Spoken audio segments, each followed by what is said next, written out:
لہٰذا ہم آیت مبارکہ میں دیکھتے ہیں کہ اللہ تعالیٰ کیا فرما رہے ہیں۔ تو اللہ تعالیٰ نے فرمایا کہ شیطان نے ان کو بہکا تو دیا تھا، مگر بعضی ما کسبوا کا لفظ بھی آیا کہ ان کے بعض اعمال کی وجہ سے جو ان سے سرزد ہوئے تھے۔ اب اس بارے میں بڑے اقوال ملتے ہیں کہ ایسے کیا اعمال تھے صحابہ کرام کے کہ جن کی وجہ سے جو ہے شیطان نے انہیں بہکا دیا تھا۔ تو کچھ علماء کرام نے فرمایا کہ کچھ ایسی خطائیں یا کمی کوتاہیاں ہوں گی کہ جن کی وجہ سے جو ہے یہ سب کچھ دیکھنا پڑا، اور بعض کی رائے یہ بھی ہے کہ یہ جو نبی علیہ السلام کا حکم نہ ماننا تھا، یہی دراصل میں وہ عمل تھا جس کی وجہ سے یہ سب کچھ ہوا،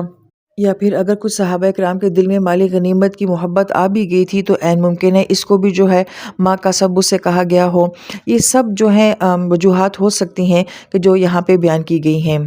لہٰذا آیت میں اللہ تعالیٰ نے جو ہے سارا بلیم شیطان کے اوپر نہیں ڈالا، بلکہ اللہ تعالیٰ نے صحابہ کرام کو کہا ہے کہ تم اپنے اندر اس کمی اور اس وجہ کو تلاش کرنے کی کوشش کرو کہ آخر یہ سب کچھ کیسے ہوا۔ تو گویا کہ اللہ تعالیٰ بھی یہی چاہتے ہیں کہ ہم اپنی غلطیوں کا سارا الزام جو ہے وہ شیطان کے اوپر نہ ڈالا کریں، بلکہ یہ دیکھا کریں کہ ہمارے اندر ایسی کیا کمی تھی کہ اس کمی کو استعمال کر کے شیطان نے ہم سے یہ کام کروا لیا۔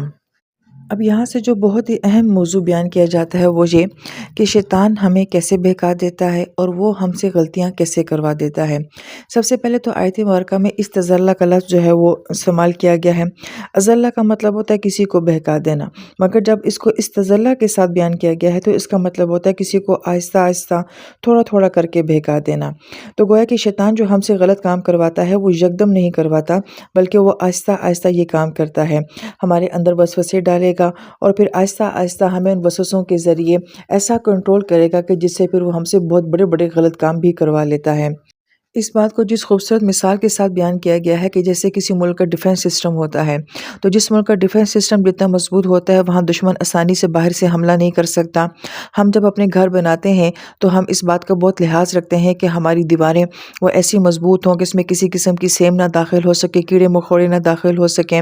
ہوا کو دیکھا جاتا ہے، روشنی کو دیکھا جاتا ہے کہ ہر طریقے سے جو ہے وہ حفاظتی نظام کو جو ہے وہ مضبوط بنایا جاتا ہے۔ کووڈ میں ہم نے دیکھا کہ جن لوگوں کا امیون سسٹم بہت مضبوط تھا تو ان لوگوں پہ وائرس جو ہے وہ ویسے حملہ نہیں کیا، لیکن جن کا کمزور تھا تو ان کو بڑی آسانی سے اس وائرس نے جو ہے وہ اٹیک کر دیا تھا۔ اسی طریقے سے علماء کرام یہ فرماتے ہیں کہ ہمارا ایک روحانی نظام بھی ہوتا ہے اور اس کا بھی اپنا ایک دفاعی نظام ہوتا ہے۔ تو جس انسان کا روحانی نظام جتنا مضبوط ہوتا ہے تو پھر شیطان کے لیے وہاں پہ اٹیک کرنا، وسوسے ڈالنا اور پھر انسان سے غلط کام کروانا بہت مشکل ہو جاتا ہے۔ لیکن جب انسان کا یہ روحانی نظام جو ہے اور یہ دفاعی سسٹم جو ہے یہ کمزور ہو جاتا ہے تو پھر شیطان کا ہمارے سے کچھ بھی غلط کروانا بہت آسان ہو جاتا ہے۔ اب سوال یہ پیدا ہوتا ہے کہ ہمارا روحانی نظام جو ہے وہ کیسے بنتا ہے؟ تو اس روحانی نظام کے لیے دو چیزوں کا ہونا بہت ضروری ہے، ایک یہ کہ نیک اعمال کا کرنا اور ایک یہ ہوتا ہے کہ گناہ کا چھوڑنا۔ اس کی مثال یوں سمجھ لیں کہ اگر ایک انسان یہ کہتا ہے کہ میں کچھ غلط نہیں کھاتا تو کچھ غلط نہ کھانے کی وجہ سے وہ بہت ساری چیزوں سے بچ سکتا ہے، بہت سارے جسمانی نقصانات سے بچ سکتا ہے۔ لیکن اگر ساتھ ساتھ وہ انسان جو ہے وہ کوئی ہیلدی خوراک بھی نہیں لیتا تو تب بھی اس کے اندر ایسی کمزوری آ جائے گی کہ جس کی وجہ سے اس کو نقصان ہو سکتا ہے۔ تو محض یہ ضروری نہیں ہوتا کہ آپ نے کچھ غلط نہیں کھانا، بلکہ یہ بھی ضروری ہوتا ہے کہ آپ نے کچھ صحیح بھی کھانا ہے جس کی وجہ سے آپ کی جسمانی طاقت جو ہے وہ بڑھتی رہے۔ اگر ان دونوں میں سے کوئی ایک چیز بھی کم ہو جائے گی تو پھر گویا کہ کسی بھی وائرس یا بیکٹیریا کا اٹیک کرنا بہت آسان ہو جائے گا۔ بالکل اسی طریقے سے ہماری روحانی نظام میں بھی یہ دیکھا جاتا ہے کہ کیا نیکیاں کرنا ضروری ہے یا گناہ کا چھوڑنا ضروری ہے۔ تو بعض لوگ یہ کہتے ہیں کہ ہم گناہ نہیں کرتے ہیں مگر یہ کہ ہم کچھ اچھے کام بھی نہیں کرتے ہیں، بعض یہ کہتے ہیں کہ ہم بہت سارے اچھے کام کرتے ہیں مگر ہم سے جو ہے یہ گناہ یہ کمیاں ہو جاتی ہیں۔ تو گویا کہ ان دونوں کا بیلنس ہونا بہت ضروری ہے کہ ہمارے لیے غلط کا چھوڑنا بھی بہت ضروری ہے اور اچھے کا کرنا بھی بہت ضروری ہے، تب جا کے ہمارا دفاعی نظام، ہمارا روحانی دفاعی نظام جو ہے وہ مضبوط ہوگا اور شیطان کو ہم پہ حملہ کرنا مشکل ہو جائے گا۔ ہمارے اندر بہت ساری کمیاں ہوتی ہیں، کوتاہیاں ہوتی ہیں، اور شیطان جو ہے جو کہ ہمارا کرین ہے، ہمارے ساتھ رہتا ہے، وہ ہماری کمیوں کو بہت اچھے طریقے سے جانتا ہے۔ اس کو پتہ ہوتا ہے کہ میں نے کہاں سے اس کے اوپر اٹیک کرنا ہے اور کہاں سے اس کو کمزوری میں مبتلا کر کے اس کو جو ہے وہ گناہ کروانا ہے۔ لہٰذا ان کمزوریوں کو کور کرنے کے لیے انسان کو اپنے روحانی نظام کو مضبوط کرنے کی بہت ضرورت ہوتی ہے۔ لیکن یہاں پہ ایک اور بڑی اہم بات، بہت اہم بات وہ یہ بھی ہے کہ فرض کریں کہ اگر ایک انسان جو ہے وہ گناہوں سے بھی بچتا ہے اور وہ نیکی کے کام بھی کرتا ہے اور وہ یہ کہتا ہے کہ میرا روحانی نظام جو ہے وہ بہت مضبوط ہے، لیکن اس کا ہرگز یہ مطلب نہیں ہے کہ شیطان آپ پہ کوئی حملہ نہیں کرے گا یا نہیں کر سکتا۔ بالکل ایسی مثال سمجھ لیجئے کہ فرض کریں کہ ہم اچھا کھاتے بھی ہیں اور برا کھانے سے اپنے آپ کو بچاتے بھی ہیں، مگر وائرس اپنی جگہ موجود ہے، بیکٹیریا تو اپنی جگہ موجود ہے، وہ تو مرے نہیں ہیں، وہ تو ایگزسٹ کرتے ہیں، اور جب وہ دیکھیں گے کہ ہمارے اندر کسی بھی قسم کی کمی ہوگی تو وہ ہم پہ حملہ کریں گے۔ بالکل اسی طریقے سے شیطان جو ہے وہ اگرچہ ہمارا روحانی نظام جو ہے وہ بہت مضبوط بھی ہو، لیکن اس کے باوجود شیطان مرتا تو نہیں ہے، وہ تو زندہ ہے۔ وہ جب کبھی بھی دیکھے گا کہ یہ انسان جو ہے کہیں سے بھی کمزور پڑ رہا ہے تو وہ اسی وقت جو ہے وہ ہم پہ اٹیک کر لے گا۔ لہٰذا بہت زیادہ مضبوط روحانی نظام ہونے کے باوجود بھی شیطان کا حملہ جو ہے وہ مسلسل، اس کا وسوسہ جو ہے وہ مسلسل جو ہے موجود رہتا ہے۔ یہ ایک جنگ ہے جو انسان نے اپنی موت تک جو ہے لڑنی ہوتی ہے۔ لہٰذا جب ہمیں یہ کانسیپٹ جو ہے وہ کلیئر ہو جائے گا تو پھر ہمیں یہ بات سمجھ آ جائے گی کہ بہت سارے لوگ یہ کہتے ہیں کہ دیکھیں ہم نے تو اپنے آپ کو کتنا گناہوں سے بچایا اور ہم نیکیاں بھی کرتے تھے، بس آج مجھ سے یہ عمل نہیں ہوا اور میرے ساتھ یہ گناہ ہو گیا یا میرے سے یہ غلط جو ہے وہ کام ہو گیا۔ تو یاد رکھیے گا کہ یہ ہمیشہ ہمارے ساتھ ہوتا رہے گا کہ جب تک تو ہم مضبوط رہیں گے تب تک ہم محفوظ رہیں گے، لیکن جہاں کہیں بھی ہمارے اندر کمزوری آئے گی تو شیطان وہاں سے فوراً جو ہے وہ ہم پہ حملہ کر دے گا۔ پھر یہاں پہ ایک اور چیز جو پھر ہمیں اکثر مایوس کر دیتی ہے کہ اگر اپنے آپ کو اتنا بچانے کے بعد بھی اور اتنے اچھے اعمال کرنے کے باوجود بھی شیطان کسی وقت بھی اگر ہم سے کوئی گناہ کروا لیتا ہے تو پھر کیا فائدہ؟ اتنا اپنے آپ کو بچانے کے باوجود بھی اگر اینڈ جو ہے وہ پھر اسی طرح سے ہی ہونا ہے کہ کوئی نہ کوئی غلطی ہم سے ہو جانی ہے تو پھر کیا فائدہ یہ ساری کوشش کرنے کا؟ تو اس کا جواب بھی اسی آیت مبارکہ میں ہے کہ وَلَقَدْ عَفَا اللَّهُ عَنْهُمْ، کہ اللہ تعالیٰ جانتے ہیں کہ انسان کتنا کمزور ہے، میں نے اس کو کیسے بنایا ہوا ہے، اور شیطان کا وسوسہ جو ہے وہ کتنا مضبوط ہے، اور یہ کہ اس کی ڈیڈیکیشن بہت زیادہ ہے۔